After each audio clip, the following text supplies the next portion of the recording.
Hello, everyone, and welcome to Medical Insights. My name is Dr. Andy, and I'll be your host today. Today, we're going to be focusing on the most commonest surgical conditions that get admitted into a surgical ward.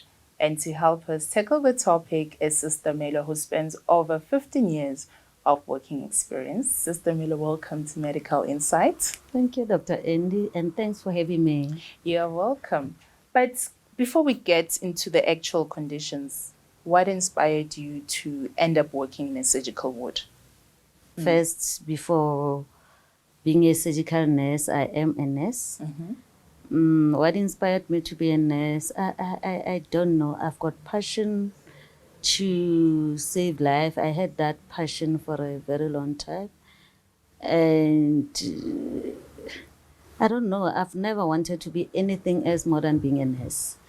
And being a nurse, I've never wanted to be anything more than being a surgical nurse, a neurosurgical nurse. That's what I love and like the most.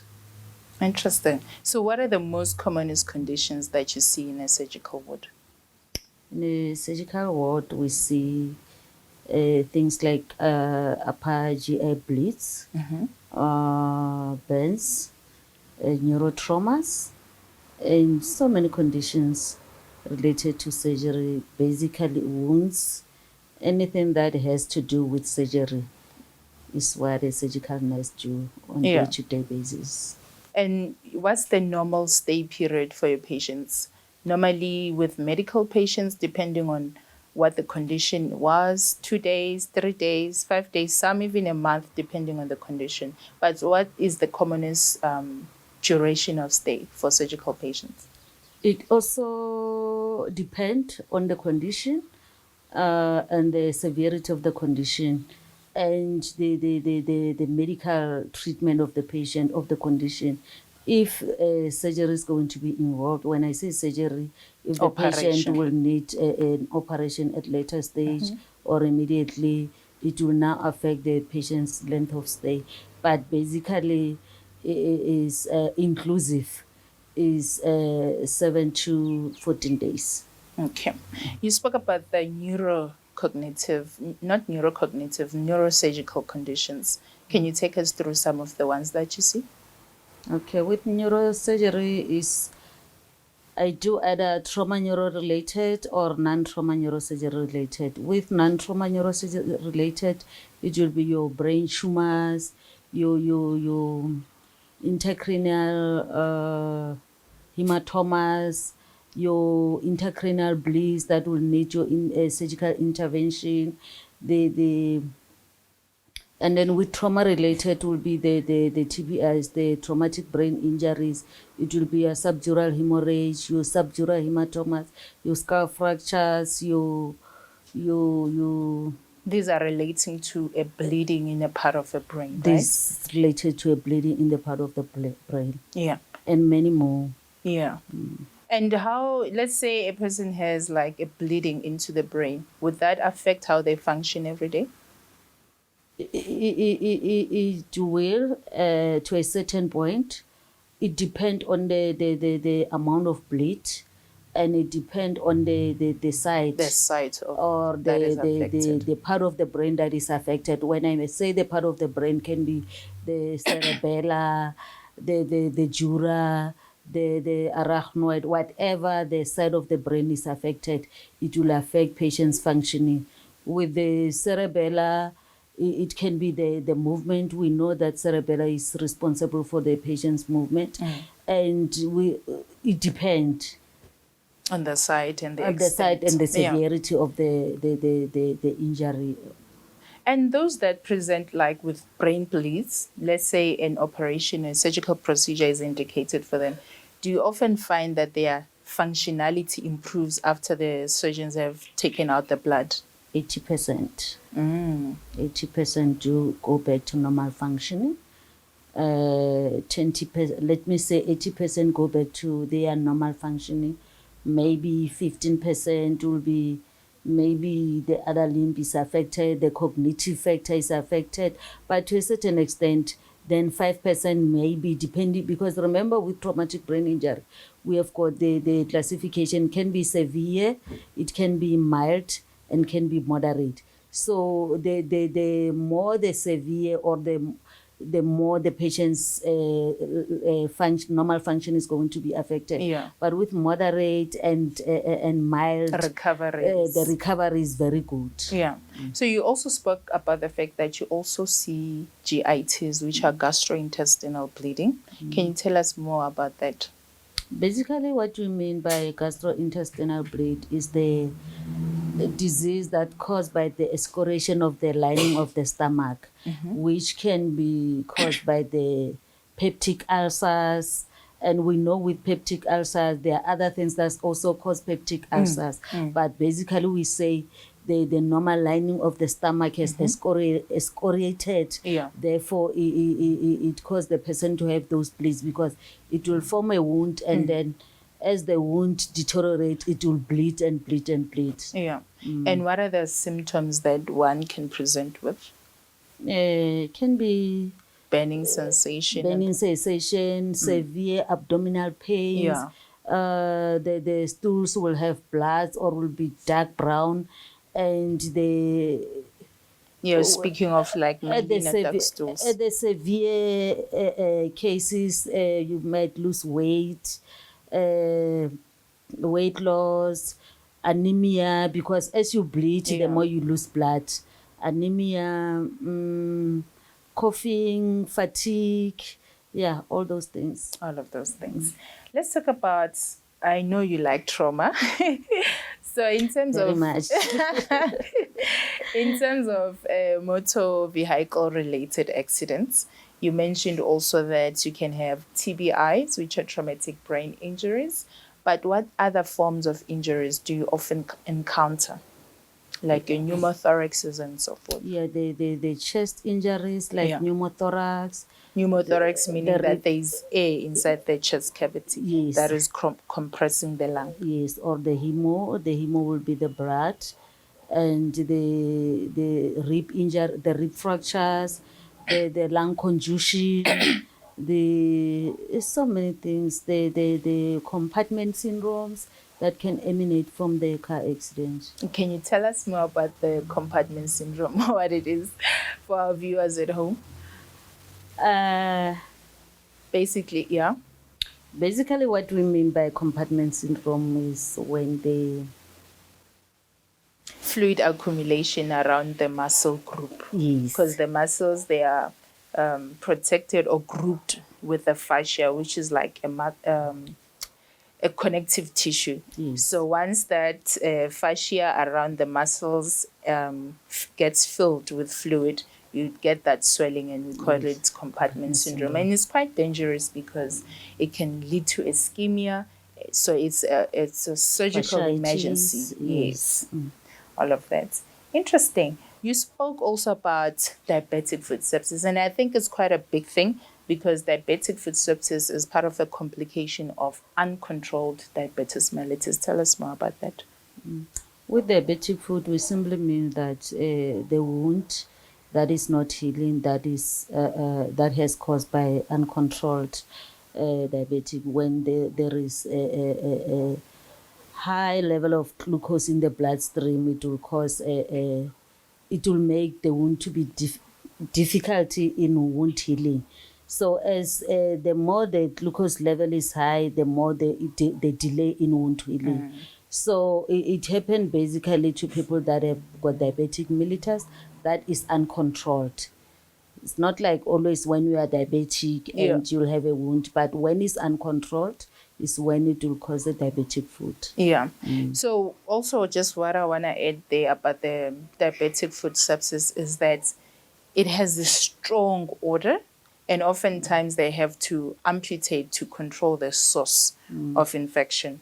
And when we say control, just in case perhaps you're watching and you are diabetic, when we say controlled diabetes, we mean an HbA1c of at least less than 6.5 for those that are taking treatment. And you also mentioned bends. Let's talk about bends. With burns, we have got a few different types of burns. It's thermal burns, radiation burns, electrical burns. With thermal burns is the source is basically fire or hot surface, yeah. a heat. And with electrical burns, I'd like to think those are the most commonest. the most commonest one is that the thermal burns. But we also have the electrical burns that are now becoming more common because of the use of substances like nyaopes. People attempt to take the poles, the coppers, whatever that is there in the electrical poles. So yeah, they are mostly common these days, especially around Gauteng area. And we also have radiation burns. Radiation burns can basically in X-ray or the companies. In the companies is where we experience radiation burns, and the X-ray department is the burns that came as a result of radiation. What is that? Yeah, radiation. Yes. Okay. All right. No, and then how do you manage burns, basically? How are burns managed? Basically, management of burns is fluids and wound dressing. Yeah. And pain management. Pain management, fluids, wound dressing. Yeah. To avoid sepsis. Yeah. And when we say Sepsis pain meaning management, infection. when we say pain management, we also guard against infection. Yeah. Which means on top of pain management, we will add antibiotic. Oh, prophylactically. Prophylactic. Yeah. And I understand because the skin is the largest organ in the body, and it helps to protect us, helps to regulate temperature. And in burns, you can imagine that the skin integrity is, is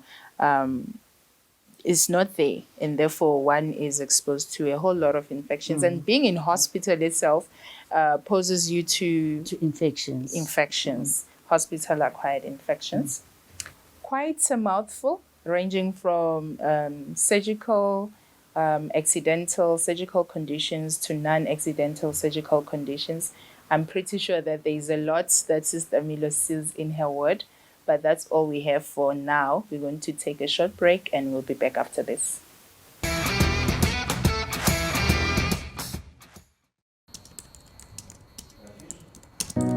Everywhere I turn, I see the people around looking so lonely.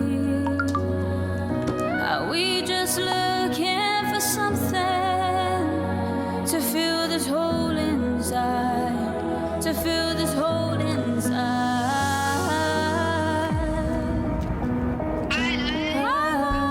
Happy birthday! Thank you so much, mommy.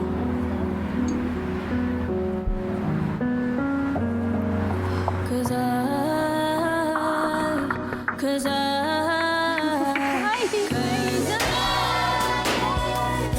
found life where I found you.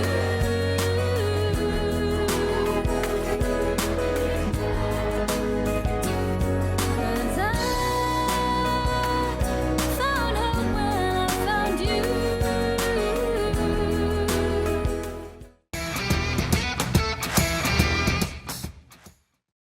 Welcome back, ladies and gentlemen. You are still tuned into Medical Insight right here at Level Set, connecting the world to the word.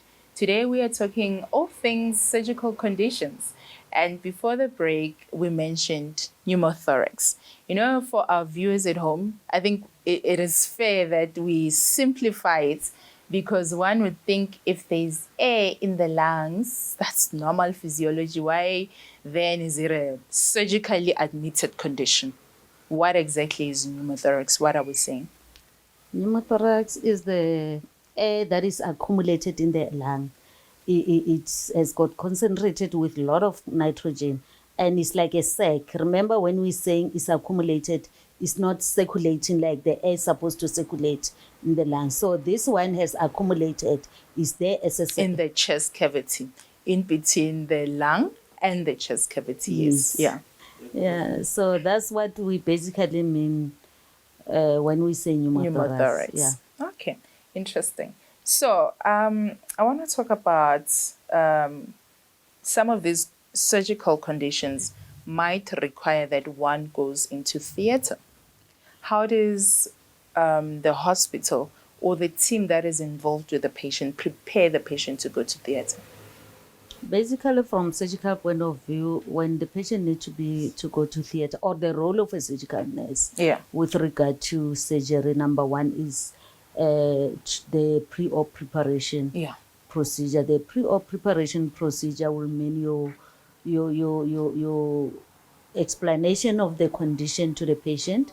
What is that is going to be done in theater? If for an example, the patient is going to be amputated, and what side is going to be amputated to which extent? Yeah. And antibiotic prophylaxis, consent form, because after explanation you then need to obtain informed consent from the patient. Yeah.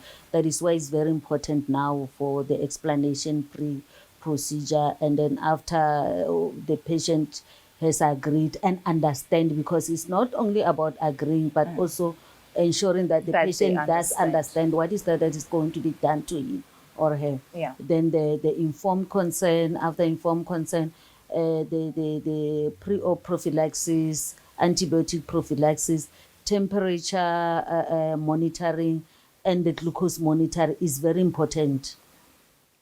Glucose monitoring. Yeah. Yes, and yeah, that's basically the role of the surgical nurse pre-op procedure. And then post-op, again, the how is the operated site?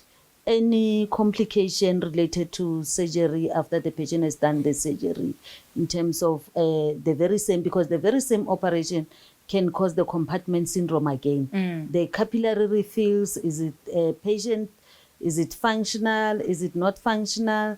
The monitoring of the pulse, peripheral pulses, temperatures, and post-surgery antibiotic prophylaxis is also very important, and continuous glucose monitoring and temperature monitoring. Interesting. So you mentioned something about not all operations will involve somebody losing a limb, but I can imagine that if somebody is going to be amputated, that is a huge life-changing event. So what are other measures that are taken to help prepare the patient, especially when it comes to limb loss? Like psychologists come. When it comes to limb loss, it's like any other loss of any other part of the body. It takes a very greater impact to the patient. So it's very important as part of pre-op. Also the psychological preparation is very important. Yeah. As much as the patient agrees and understands to the operation, and psychologically is the patient ready? Does the patient need psychologist? Is the patient coping on his own? Then is when that we refer to psychologist, social work for psychological support. Also the support group that are in the community, we often call them to come and see the patient, so that the patient knows that, because as we are going to operate the patient, we also prepare the patient for the discharge, because that is very important, to prepare the patient for outside wearer. The support groups that are in the community, just so that they interact with the patient, so that the patient will see that I'm not alone in this. There are people that have amputated, but they are living their normal life. So that kind of things. Awesome. So still sticking to these operational procedures, I'm just thinking that peradventure somebody was involved in an MVA and sustained severe traumatic brain injury, so much so that their Glasgow Coma Scale, the GCS, was very low, more like their consciousness was very low, and an operation was needed. But then to operate, you need an informed consent. What happens in those kind of instances? In the cases whereby the patient has lost consciousness or has got GCS that is very low, it simply means that this patient cannot take decision, cannot give informed consent. And that goes to anyone who's under the age of 18, anyone who's for surgical ill. procedures, For I think surgical from procedure, 14 you can give consent. You will need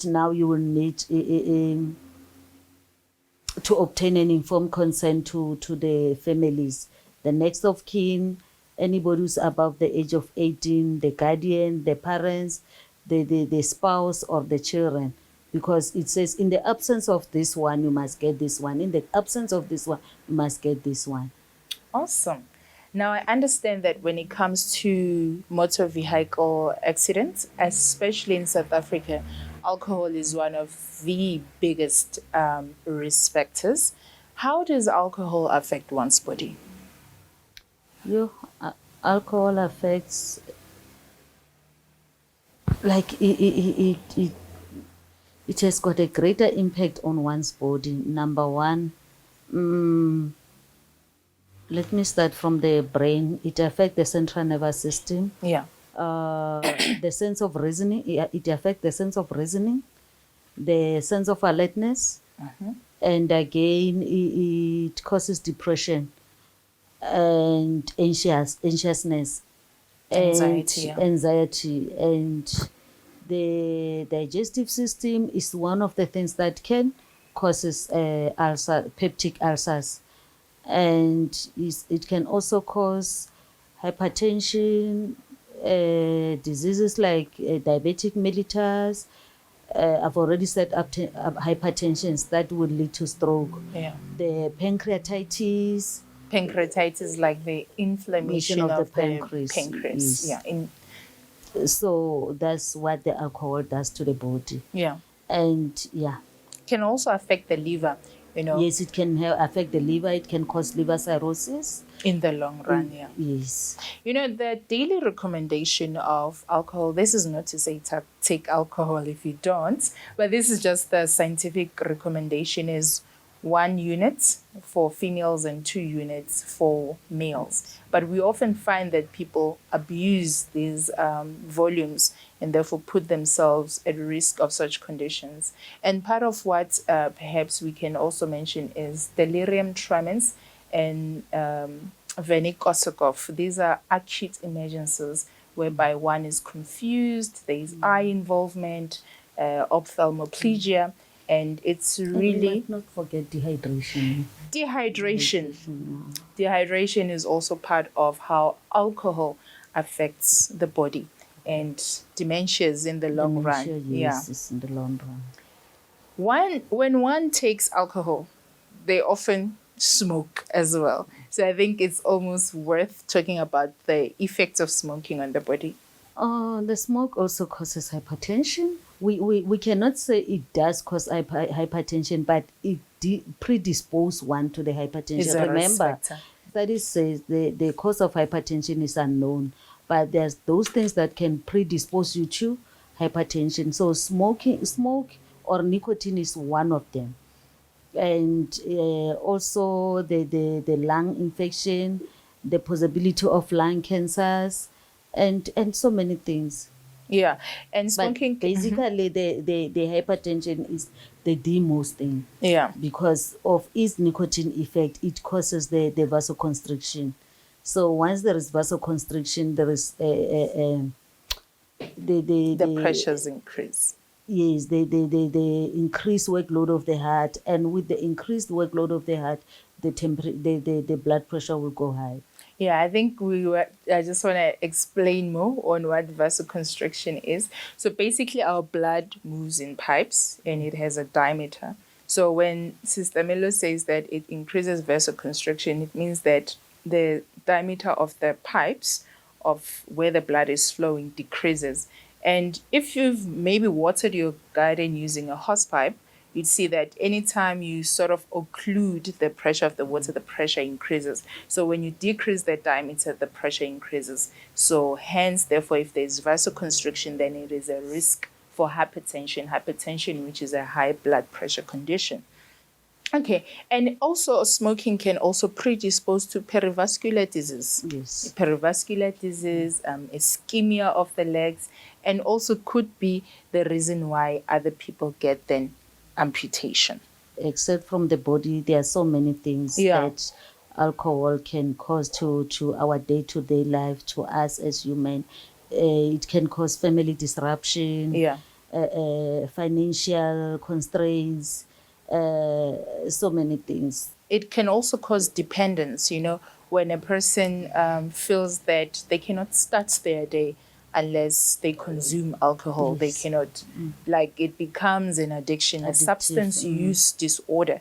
And like you said, that can be quite disruptive. And unfortunately, we are about to conclude our episode. Today we had Sister Milo as our dearly beloved guest, quite knowledgeable. She is working in a surgical ward and we're discussing most commonest surgical ward conditions. There's a lot that we spoke about, from accidental surgical conditions to non-accidental surgical conditions. But what would you say to somebody at home, perhaps living with diabetes, diabetic foot sepsis, gastrointestinal bleedings, just as a word of this is how you can prevent some of these conditions? Okay, for people that are living with diabetic or have septic foot already, living with peptic ulcers, please, it's not the end of the world. We have got clinics, hospitals next to you. Go and consult, get treatment, comply, especially for people that have got diabetes. Comply with your treatment. I know it's difficult for us to say avoid stressful situation, but know how to manage your stresses and know when you have stresses, because you must be able to identify things that stresses you, your own life stressors, and avoid them as much as possible. But when you have stress, try to manage them as much as possible, because those are the things that causes peptic ulcers and any other chronic illnesses. But it's not the end of the world. Go to the hospital, see the nurses, see the doctors, you'll get help.